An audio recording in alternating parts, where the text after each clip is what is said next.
ఈ రోజే డౌన్లోడ్ చేయండి. మీ ఫేవరెట్ షోస్ చూడండి.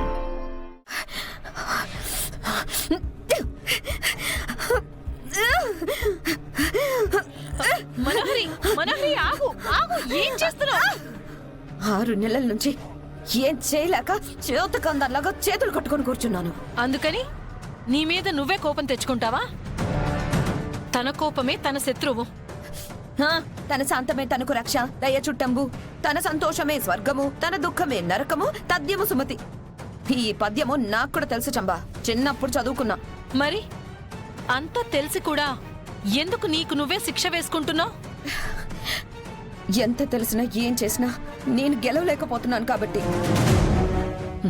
అరుంధతిని చంపిన దానికి, రణ్వీర్తో నా పెళ్లి తెగదంపులు చేసుకున్న దానికి, నాకు పుట్టిన బిడ్డను వదిలించుకున్న దానికి, ఇన్నాళ్ళు ఎదురు చూసిన దానికి, బాగీపై చేసిన దాడులకి, నేను చేసిన ఏ ప్రయత్నానికి ఫలితం లేకుండా పోయింది. వాళ్ళ నవ్వులు, వాళ్ళ సంతోషం నేను అస్సలు చూడలేకపోతున్నాను.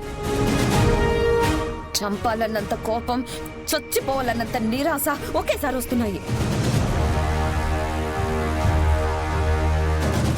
నాకు అర్థమైంది మనోహరి, కానీ కోపం, ఆవేశం దేనికి పరిష్కారం కాదు. నువ్వు నా స్థానంలో ఉండుంటే నీకు నా పెయిన్ తెలిసేది చంబా.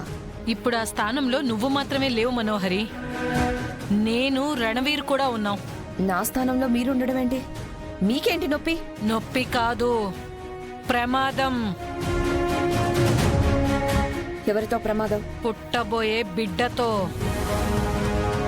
నువ్వు అమరేంద్రని దక్కించుకోవటం కోసం అరుంధతిని చంపించావు, బాగీ మీద దాడులు చేశావు, పుట్టబోయే బిడ్డని కూడా చంపించాలని ప్రయత్నించావు. దానికి నేను, రణవీర్ సాయం చేశాం. అయితే ఏంటి? మనం పుట్టక ముందు కౌరవుల, పాండవుల రాజ్యంలో ఏం జరిగిందో సుభద్ర కడుపులో ఉన్న అభిమన్యుడు తెలుసుకున్నట్టు, అర్జునుడు చెప్పిన పద్మవ్యూహం గురించి అభిమన్యుడు విన్నట్టు, ఇప్పటి వరకు ఈ ఇంట్లో జరిగిన అన్ని విషయాలను బాగీ కడుపులోని బిడ్డ వినింది, చూసింది. అయితే ఆ బిడ్డ ఏం చేస్తుంది? ఆ అభిమన్యుళ్లాగా చస్తుంది, అంతే కదా? పుట్టబోయే బిడ్డ శ్రీకృష్ణుడి అంశలో జన్మిస్తుంది. నువ్వు, నేను, రణవీర్ చేసిన అన్ని కుట్రలకు లెక్క కట్టి ఆ బిడ్డ పుట్టగానే ప్రతీకారం తీర్చుకుంటుంది. దానికి అంత పవర్ ఉందా? నీకు 6 నెలల క్రితమే చెప్పాను, పుట్టబోయే బిడ్డ చాలా శక్తివంతమైంది అని. అందుకే ఈ 6 నెలలు మనం ఏం చేయలేకపోయాం, ఏం చేసినా ఓడిపోయాం. బిడ్డ పుట్టడానికి ఇంకా 10 రోజులు మాత్రమే గడువుంది. ఈ క్షణం నుంచి ఆ బిడ్డ పుట్టేంత వరకు ప్రతి క్షణం మనకు విలువైనదే. ఇక నువ్వు, నేను, రణవీర్ చేతులు కట్టు కూర్చుంటే మన చావుని మనమే ఆహ్వానించుకున్నట్టు అవుతుంది.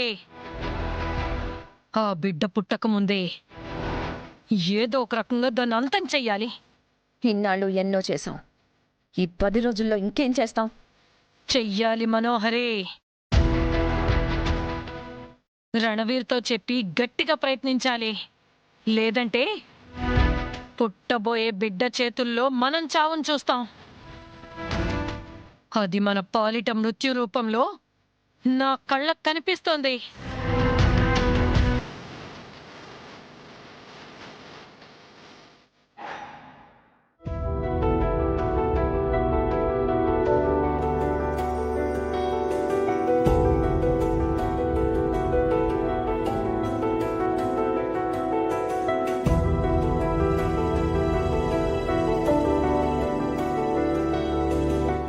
కడుపులో ఉన్న నువ్వు అచ్చం ఇలానే ఉంటావా? నీ జుట్టు, అందమైన నుదురు, చేపలాంటి కళ్ళు,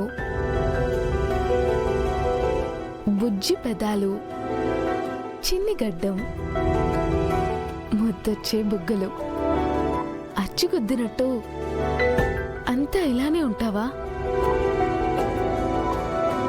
నిన్నెప్పుడెప్పుడు చూస్తానా అనుంది, కానీ ఇంకా 10 రోజులు ఆగాలి.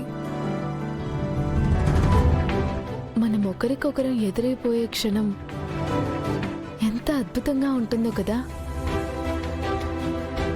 అప్పుడే మనం ఒకరికొకరం చూపులతో పరిచయం చేసుకుంటాం, కళ్ళతో మాట్లాడుకుంటాం. పుట్టగానే ఏడుస్తూ నువ్వు, పుట్టిన నిన్ను నవ్వుతూ చూస్తూ నేను. ప్రతి తల్లి బిడ్డ అనుభవించే ఆ మొదటి క్షణం ఎంత గొప్పదో కదా. మీ నాన్న చేయించే ఎక్సర్సైజులతో, ఈ వాకింగ్లతో కొంచెం అలసటగా ఉంది. కాసేపు కూర్చుంటాను.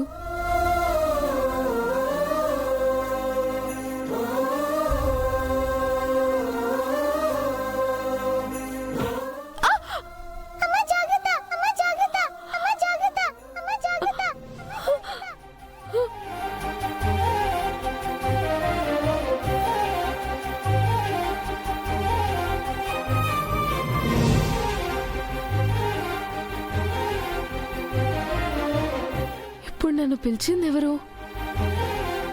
అమ్మా జాగ్రత్త అని చెప్పిందెవరు? చూస్తే ఇక్కడెవరూ లేరు. అంజు, అంజు ఏమైనా పిలిచిందా? అంజు, అంజు, అంజు, బాగి, అంజు. ఏమైంది బాగి? ఎందుకు అంజుని పిలుస్తున్నా? ఏమైనా కావాలా?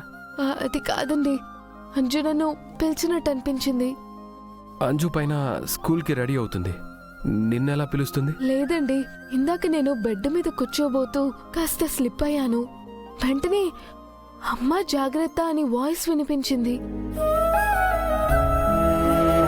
అంజు వాళ్ళు నిన్ను మిస్ అమ్మా అని కదా పిలుస్తారు? ఆ, ఆ, అవునండి. మరి అమ్మా జాగ్రత్త అని ఎవరన్నారు? బాగి, ఎవ్వరూ అనలేదు, నీ ఇల్యూజన్ అయి ఉంటుంది. అయ్యో, ప్రేమ కాదండి, నేను చాలా స్పష్టంగా విన్నాను. అది చిన్నపిల్ల గొంతే. కానీ ఇక్కడ ఎవరూ లేరు కదా. అదే అర్థం కావట్లేదండి. నన్నెవరో పిలిచినట్టు. ఎవరూ పిలవలేదు, నిజంగానే నువ్వు భ్రమపడ్డావు.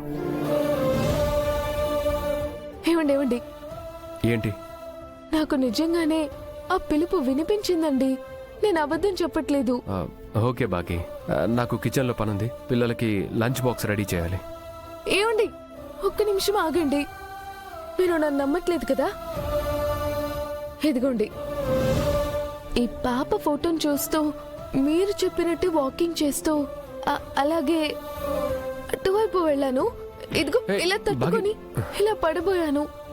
అప్పుడే అమ్మా జాగ్రత్త అని వాయిస్ వినిపించింది. నిజమండి. ఓకే బాగి, ఇప్పుడు మళ్ళీ ఆ సీన్ రీక్రియేట్ చేసి నాకు చూపించాల్సిన అవసరం లేదు.